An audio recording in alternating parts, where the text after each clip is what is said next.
ലോകത്തിലെ ഏറ്റവും മനോഹരമായ ബന്ധങ്ങളിൽ ഒന്നാണ് ഫ്രണ്ട്ഷിപ്പ്. ഒരു ബെസ്റ്റ് ഫ്രണ്ടിനെ തിരഞ്ഞെടുക്കുമ്പോൾ നമ്മൾ വിവേകമായി ചിന്തിച്ച് നല്ലൊരു ആരോഗ്യകരമായ ഒരു ബന്ധം നമ്മൾ ഉണ്ടാക്കിയെടുക്കണമെങ്കിൽ ചില കാര്യങ്ങൾ ശ്രദ്ധിക്കണം. ഒരു ഫ്രണ്ട് എന്ന് പറഞ്ഞു കഴിഞ്ഞാൽ നമ്മളുടെ പിന്തുണയ്ക്കുള്ള ഒരാൾ, അതിനുള്ളൊരു സംവിധാനമായിട്ടാണ് നമ്മളൊരു ഫ്രണ്ടിനെ കാണേണ്ടത്. നമ്മുടെ വിജയങ്ങളിൽ നമ്മൾക്കൊരു വിജയം ഉണ്ടായിക്കഴിഞ്ഞാൽ ആ വിജയത്തെ ആഘോഷമാക്കുക, നമ്മളെ പ്രോത്സാഹിപ്പിക്കുക, നമ്മളെ അഭിനന്ദിക്കുക, നമ്മുടെ വിജയത്തെ അവർ ആർത്തുല്ലസിച്ച് ചീയേഴ്സാക്കിയിട്ട് മാറ്റാൻ കഴിവുള്ള ഒരാളായിരിക്കണം നമ്മൾ ഫ്രണ്ട്.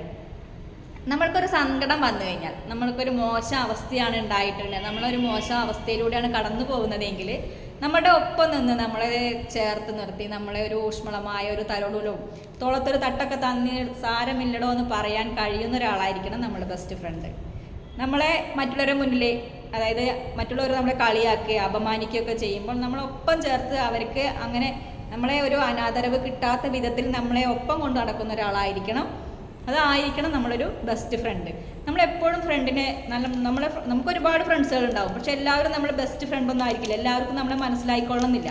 നമ്മളുടെ അതായത് നമ്മുടെ രഹസ്യങ്ങൾ, നമുക്ക് എന്ത് കാര്യങ്ങളും തുറന്ന് പറയാൻ കഴിയുന്ന ഒരാളായിരിക്കില്ല നമ്മുടെ സുഹൃത്ത്. ആത്മസുഹൃത്ത് പറഞ്ഞു കഴിഞ്ഞാൽ നമ്മുടെ എല്ലാ രഹസ്യങ്ങളും നമ്മൾ പറയുന്ന ഒരാൾ നമ്മുടെ സുഹൃത്തിനോടായിരിക്കും.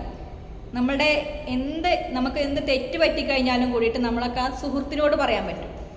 ആ സുഹൃത്ത് നമുക്ക് വേണ്ട പിന്തുണ, അതിന് വേണ്ട പോംവഴികൾ, അതെങ്ങനെ സോൾവ് ചെയ്യാം എന്നൊക്കെ ഒരു ബെസ്റ്റ് ഫ്രണ്ടിന് ആ ഒരു ബെസ്റ്റ് ഫ്രണ്ടിനാണ് അത് കഴിയുകയുള്ളൂ ചെയ്തു തരാൻ.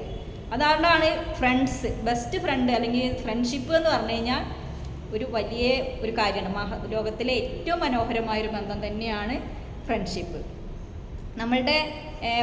നമ്മളിപ്പോൾ മറ്റുള്ളവർ നമ്മളെ കളിയാക്കുക അല്ലെങ്കിൽ എന്തിനെങ്കിലുമൊക്കെ പരിഹസിക്കുകയൊക്കെ ചെയ്യുമ്പോൾ സാരമില്ലടാന്ന് പറഞ്ഞ് നമ്മുടെ കൂടെ നിൽക്കുന്ന ഉണ്ടാവുമല്ലോ, നമ്മളെ ചേർത്ത് നിർത്തുക, നമുക്ക് പിന്തുണ നൽകുക, നമ്മളുടെ കഴിവിലെ പ്രോത്സാഹിപ്പിക്കുക, അതൊക്കെ ചെയ്യുന്ന ഒരാളാണ് നമ്മളുടെ ഫ്രണ്ട്ഷിപ്പ് അല്ലേ. അതല്ലാതെ നമ്മളെ ഭീഷണിപ്പെടുത്തുക, മറ്റുള്ളവർ മുന്നിൽ നമ്മളെ പരിഹസിക്കുക, തമാശ രൂപത്തിൽ നമ്മളെ കളിയാക്കുക, ഇങ്ങനെയൊക്കെ ചെയ്യുന്നവരാണ് നിങ്ങളുടെ ഫ്രണ്ട്സെങ്കിൽ അവരെ നിങ്ങൾ അതിനെ ഡയറക്റ്റായിട്ട് അതിനെ ഒഴിവാക്കുക തന്നെ വേണം. ഒരിക്കലും ഒരാളൊരിക്കലും നമ്മളെ ബെസ്റ്റ് ഫ്രണ്ട് ആയിരിക്കില്ല. ബെസ്റ്റ് ഫ്രണ്ട് ഒരിക്കലും നമ്മളെ മാനസികമായി വിഷമിപ്പിക്കില്ല, നമുക്ക് സപ്പോർട്ട് ചെയ്യുന്ന ഒരാളായിരുന്നു. അതാണ് ബെസ്റ്റ് ഫ്രണ്ട്. അതുപോലെ തന്നെ ചില ആൾക്കാരുണ്ട് one side friendship, one side love പോലെ തന്നെയാണ് വൺ സൈഡ് ഫ്രണ്ട്ഷിപ്പ്.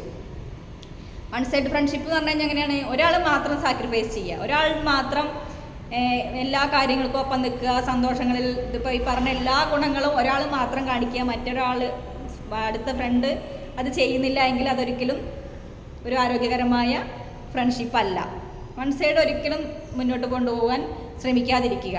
ഒരാൾ മാത്രം എല്ലാ കാര്യങ്ങൾക്കും ഇപ്പോൾ സഹായം ചെയ്യുക, ഒപ്പം ഓടി ചെല്ലുക, ഏത് കാര്യത്തിനും ഒരാൾ ചെല്ലുക, ഈ സെയിം ഫ്രണ്ടിന് വേറൊരു കാര്യം വന്നു കഴിഞ്ഞാൽ ഒപ്പം നിൽക്കാത്ത ഒരാൾ ഒരിക്കലും ഫ്രണ്ടല്ല.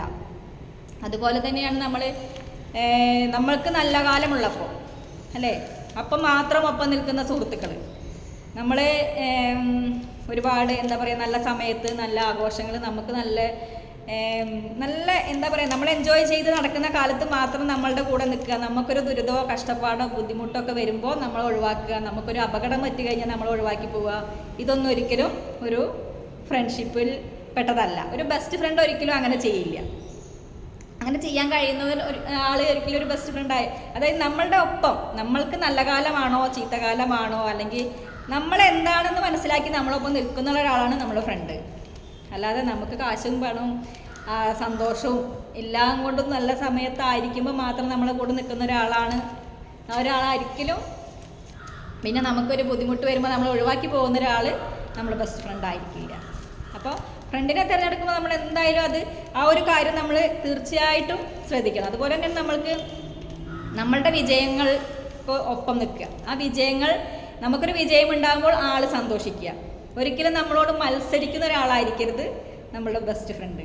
നമ്മളോടൊപ്പം നിൽക്കുന്ന ഒരാൾ, നമ്മൾക്കൊരു വിജയം ഉണ്ടായിക്കഴിഞ്ഞാൽ അത് അവൻ്റെ വിജയമാണ്, അല്ലെങ്കിൽ അവളുടെ വിജയമാണെന്ന് തിരിച്ചും മറിച്ചും അവർ രണ്ടു കൂട്ടരും അങ്ങോട്ടും ഇങ്ങോട്ടും ആ വിജയം അതൊരു നേട്ടം, രണ്ടാൾക്കുള്ളൊരു നേട്ടമായി കാണാൻ കഴിയുന്ന ഒരാൾ, അല്ലെങ്കിൽ അതിലൊരു അസൂയ ഇല്ലാത്ത ഒരാൾ.